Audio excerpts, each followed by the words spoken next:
네, 여러분, 오늘은 선배라는 주제로 얘기를 좀 해보겠습니다. 대학 선배 로망 이런 거 있으시죠? 뭐 땡땡대 남주혁, 땡땡대 안효섭, 땡땡대 카리나 이런 거 대학교 가면 이런 선배 있나요? 네, 없어요. 없습니다. 사실 제 대학 선배들은요 상당히 꼰대가 많았던 걸로 기억을 합니다. MT를 갔었는데요, 노래가 막 나오니까 신입생들이 신나가지고 막 이렇게 춤췄었는데, 저 앞에서 화석 같은 10살 차이 나는 선배가 놀러와서 MC를 하고 있었거든요.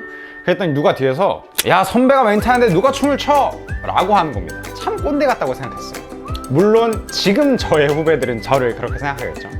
선배라고 하면 보통 이렇게 학교 선배를 떠올리는데요, 사실 우리는 학교 밖에서도 살면서 많은 선배님들을 만납니다. 이 선배라는 단어 자체가 같은 분야에서 자기보다 먼저 무언가를 경험한 사람이라는 의미예요. 그러니까 어떠한 분야냐에 따라서 선배는 다양하게 존재할 수가 있습니다. 뭐 동아리 선배, 교회 선배, 지역 선배 이런 거부터 시작해서, 혹은 이런 것도 있을 수 있겠죠. 다이어트 선배, 뭐 결혼 선배, 인생 선배 이런 것까지요. 이런 관점에서 저의 선배를 떠올려 봤는데요, 저는 저의 친 누나들을 선배로 꼽고 싶습니다. 아니, 가족이 무슨 선배야 라고 하실 수도 있겠지만 저는 제 친 누나들을 인생 선배라고 생각합니다. 단순히 먼저 태어났기 때문만은 당연히 아닙니다. 여러분은요, 인생에서 가장 좋은 선배라고 하면 어떤 생각이 드시나요? 뭐 친절한 선배, 능력 있는 선배, 카리스마 있는 선배, 모두 다양하겠지만 제 기준에서 최고의 선배는 바로 이런 선배입니다. 닮고 싶은 선배. 어떠한 면을 보면서 와, 저 사람의 저런 면은 참 멋지다, 저런 면은 꼭 닮고 싶다, 이런 선배가 제 기준 최고의 선배님입니다. 우리가 살다 보면요, 누군가를 보면서 아, 난 저 사람처럼 되진 말아야지, 저렇게 살진 말아야지 하는 사람들을 많이 만나보게 되는데, 누군가를 보면서 반대로 와, 저런 면은 내가 진짜 닮고 싶다라는 생각이 들게끔 만드는 사람은 참 멋진 사람인 것 같습니다. 나의 선배님으로 삼고 싶을 정도로요. 저에게 누나들은 그런 존재였습니다. 저도 저희 친 누나들도 공직이라는 것을 하고 있는데요, 생각해보면 전 누나들이 중고등학생 때 열심히 활동하는 모습을 보고 단순히 그 모습이 멋있어 보여서 또 막연히 닮고 싶어서 따라했던 게 시작이었던 것 같습니다. 어느 날 제가 너무 힘들어서 고민하던 적이 있었는데요, 내가 과연 이 일을 잘할 수 있을까? 자신감도 사라지고 의욕도 떨어지는 것 같고 고민도 많아지는 것 같다. 근데 누구한테 털어놓기도 뭐해서 혼자 끙끙 앓고 있을 때였습니다. 어떻게 알았는지요? 저희 친 누나한테 대뜸 연락이 왔어요. 뭔가 하고 봤더니 몇 년 전에 저랑 나눴던 대화를 이렇게 캡처를 해서 보냈더라고요. 제가 물건을 줘야 될 일이 있어서 이렇게 갖다 줬는데 그걸 사진을 찍어놓고 무슨 택배 기사인 척하면서 장난치듯이 보낸 적이 있었거든요. 뭐 땡땡땡 고객님, 주문하신 뭐가 도착했습니다, 배송비는 얼마입니다, 이런 식으로요. 그 대화를 캡처해서 보내면서 뭐라고 했냐면, 아, 이때 우진이는 참 밝고 장난기가 많았네, 난 이런 너의 밝은 모습이 참 좋은 것 같아 라는 말을 보내줬습니다. 뭐 이렇게 하면 좋겠다, 저렇게 하면 좋겠다라는 조언이나 힘내 라는 위로보다도 오히려 그 말 한마디가 참 큰 힘이 되고 위로가 되었던 것 같습니다.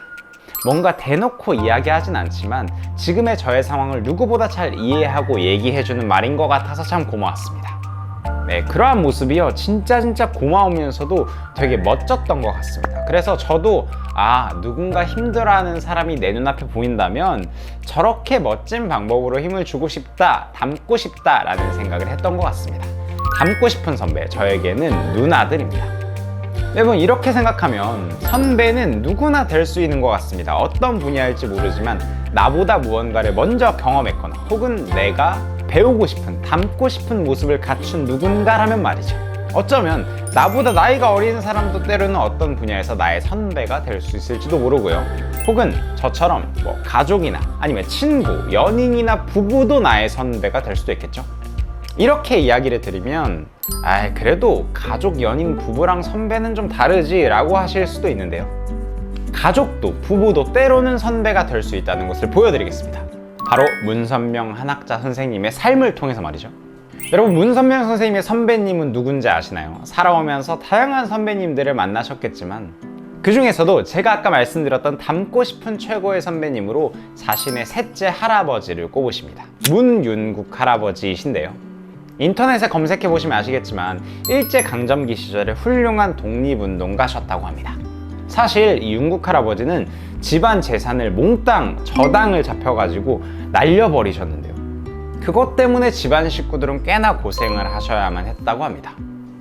그럼에도 그 누구도 윤국 할아버지를 원망하지 않으신 이유는 무조건 베풀며 살라는 증조 할아버지의 유언에 따라서 당시에 7만 원이라는 큰 돈을 독립운동 자금으로 상하이 임시정부로 보내셨기 때문입니다. 여러분, 독립선언문이라고 아시죠? 3.1운동에 맞춰가지고 민족대표 33인이 조선의 독립을 선언하는 글을 써가지고 국내외에 알립니다. 최남선이라는 분이 초안을 쓰신 것으로 알려져 있는데요.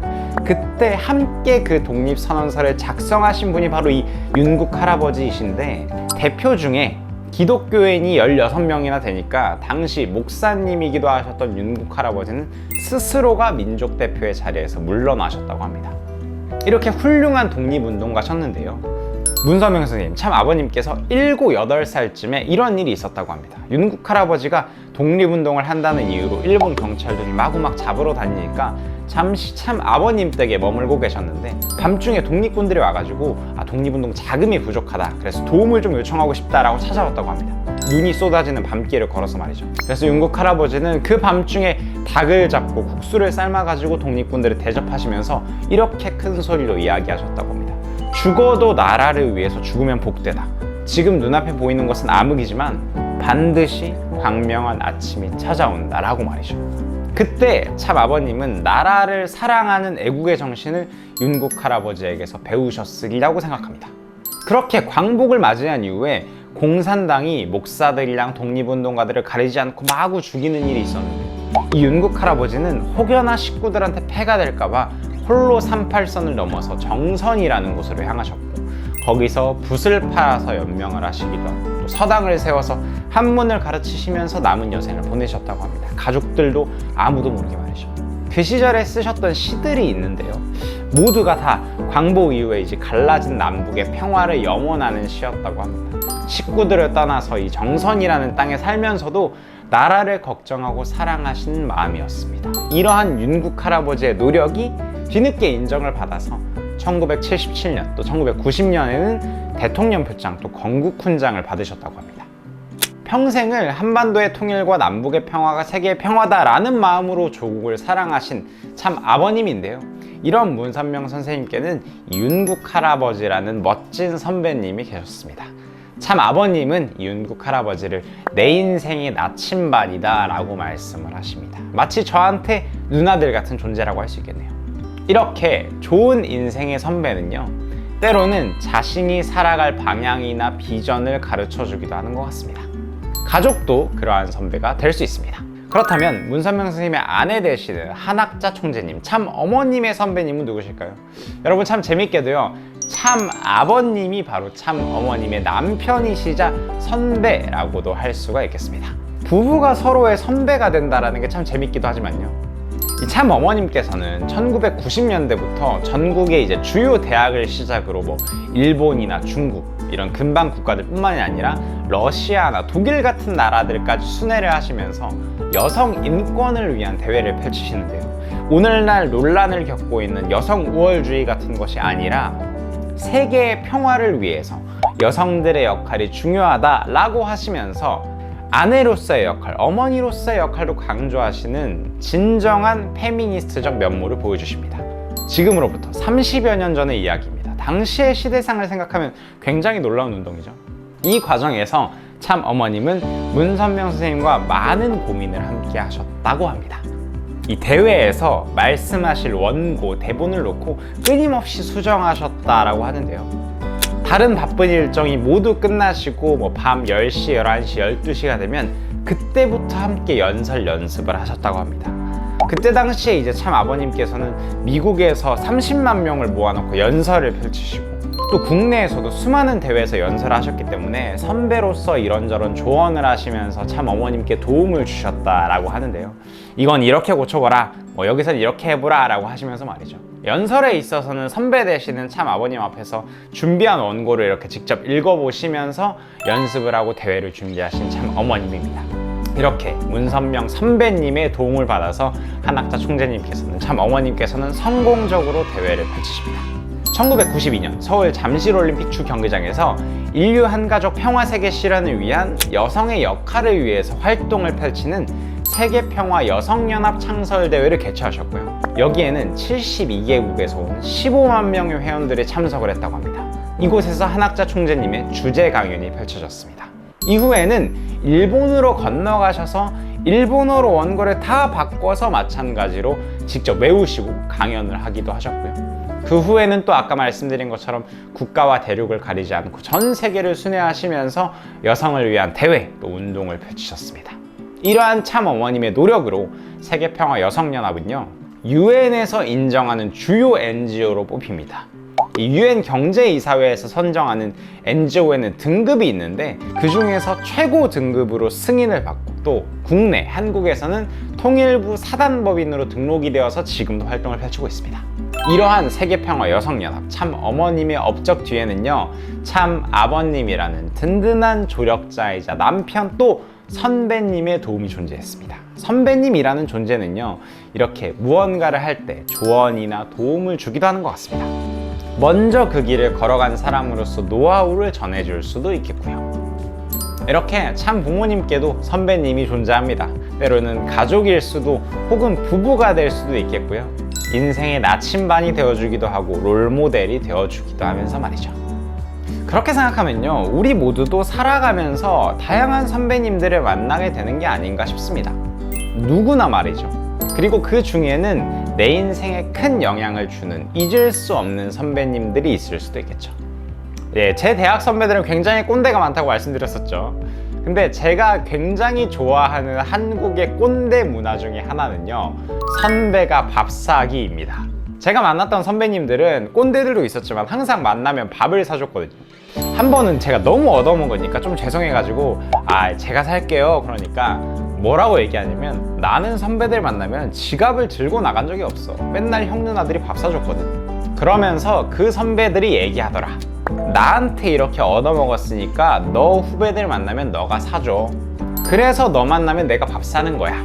그러니까 너도 후배들 만나면 나한테 얻어먹은 만큼 꼭 밥 사줘라. 네, 악용한다면 참 짜증나는 문화일 수도 있겠지만요, 제가 후배님들이 생겨서 가끔 밥을 사주는 기회가 생기다 보니까 그 선배의 심정이 뭔지 알겠더라고요. 내가 받은 사랑을 다른 누군가한테 베품으로써 보답할 수 있는 방법이 되기도 하고요. 그냥 밥을 사준다는 것 그 자체로도 참 많은 보람과 기쁨이 느껴지기도 하는 것 같습니다.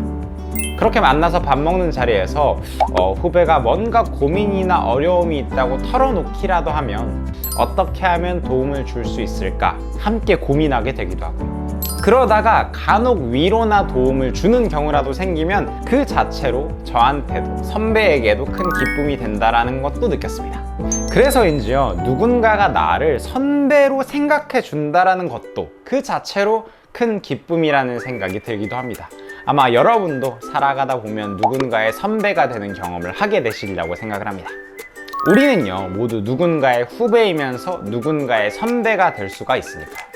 여러분 혹시 주위에 선배님이 있으신가요? 혹시 지금 어려움이나 고민이 있다면요, 머릿속에 떠오르는 그 선배님께 연락 한번 해보는 건 어떨까 싶습니다.